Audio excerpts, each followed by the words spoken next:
सर्वांना नमस्कार. मी कवीश डांगे, निवृत्त कार्यकारी अभियंता, महाराष्ट्र राज्य वीज पारेषण कंपनी. मला जवळपास 12 वर्ष होत आहेत रिटायर्ड होऊन. परंतु मी या संपूर्ण ट्रान्झॅक्शनमध्ये नेहमी टचमध्ये असतो आणि त्यामुळे मला टॅरिफच्या संदर्भामध्ये बरीच माहिती असते.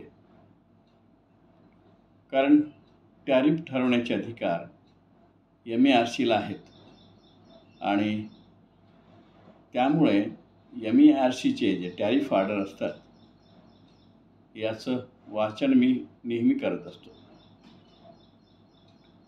अर्थात आता जवळपास 450 असिस्टंट इंजिनियर रिक्रूट झालेत आणि त्यांचं प्रशिक्षण Indian institute of management Nagpur येथे 21 एप्रिलपासून ते 12 जूनपर्यंत पार पडले आणि आता ते आपापल्या कामाच्या ठिकाणी रुजू झालेत.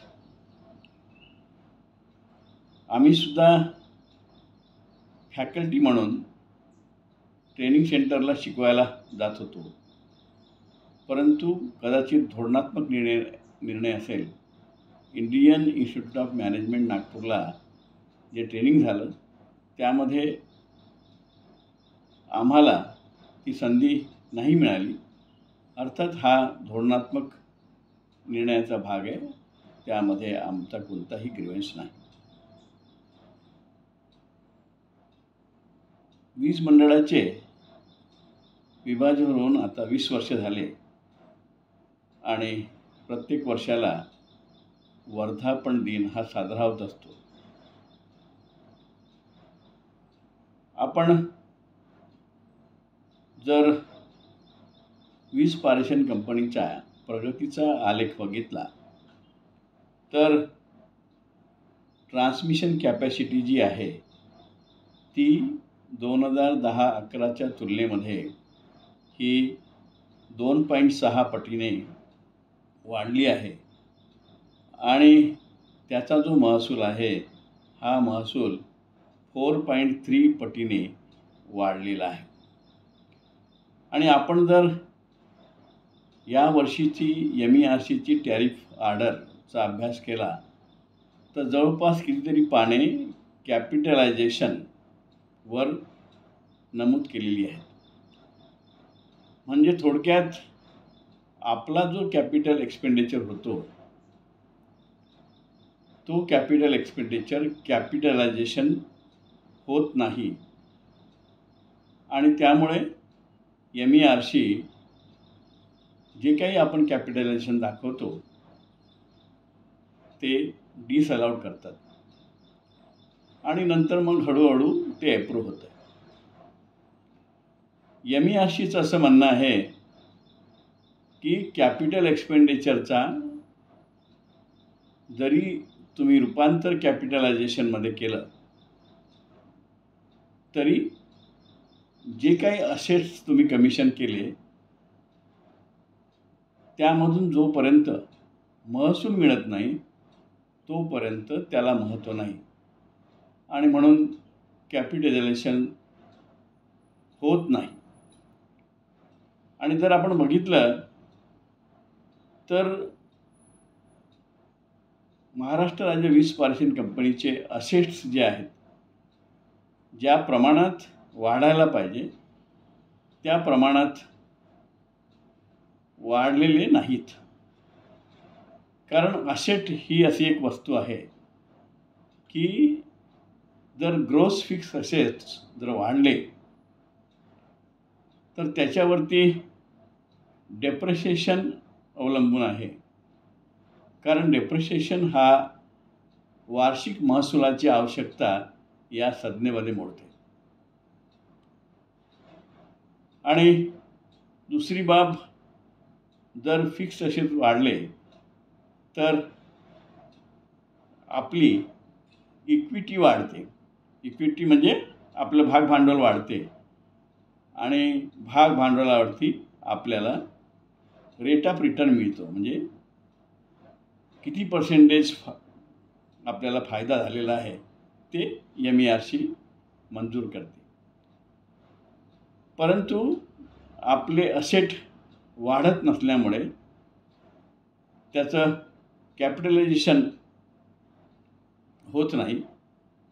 कॅपिटलायझेशन झाले नाही तर त्याचं असेटमध्ये रूपांतर होत नाही.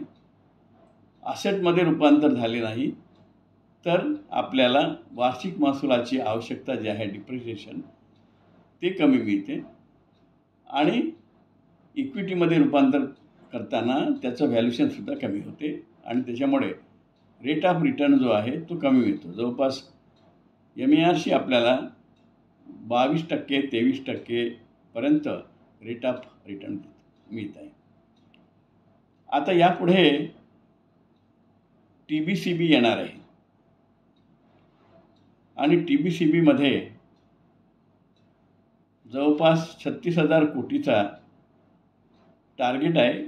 MERCच्या टॅरिफ ऑर्डरमध्ये ते दिलेलं आहे आणि जवळपास 16 स्कीम्स आहेत आणि ह्या स्कीममध्ये जर MSCTCLचा जर सहभाग असेल आणि MSCTCLला जर कंत्राट मिळाले तर असेट्स वाढतील, ट्रान्समिशन कॅपॅसिटी वाढेल आणि आपल्याला त्याचा फायदा होईल.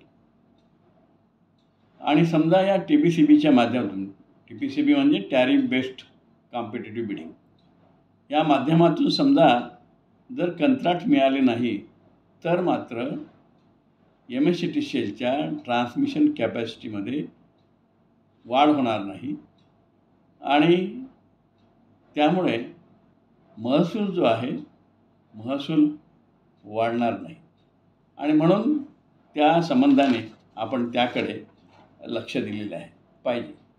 कारण महसूल जो आहे महसूल हा खूप जास्त प्रमाणात वाढलेला नाही. MERCने आता 25-26मध्ये 25,000 मेगावॉट आपण ट्रान्समिट करणार आहोत आणि त्याच्यापासून आपल्याला जवळपास 8,800 कोटी जे आहे तो महसूल मिळणार आहे. आणि जर आपण पूर्ण वाटचाल बघितली या 20 वर्षाची तर ज्या प्रमाणात महसूल वाढायला पाहिजे होती आणि ज्या प्रमाणात महसुलाची आवश्यकता वाढायला पाहिजे होती त्या प्रमाणात आपल्याला महसूल मिळत नाही. जवळपास 2011-12मध्ये 29 पैसे प्रति युनिट आपल्याला ट्रान्समिशन चार्जेस मिळत होते. आज मात्र